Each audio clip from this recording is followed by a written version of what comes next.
Why are the bluest areas on the coast and the reddest areas are inland? Why does water make people liberal?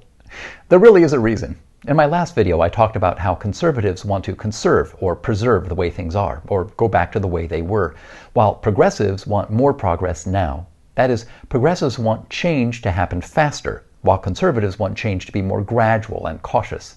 It's all about change, and based on this attitude toward change, we can see why certain people are more likely to be progressive or conservative.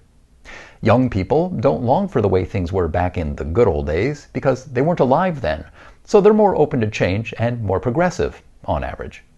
But as we get older, change is harder to deal with, so eventually we say, okay, slow down, that's enough change, and we become more conservative, on average. Also, for people who have more power, due to being wealthy or being white or being male, the status quo has benefited them, so change would be risky and they might lose what they've got, so they're more likely to be conservative. While those who have no power would be more likely to benefit from change, so they're more likely to be progressive. And back to our map here. Why does water make people liberal? Boats. For most of history, international travel was by boat, not plane.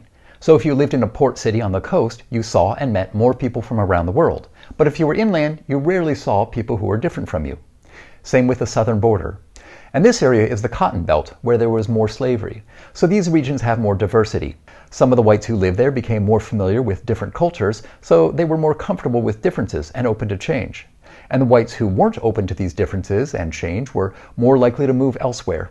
It's just interesting that boats from 200 years ago still shape our political maps today.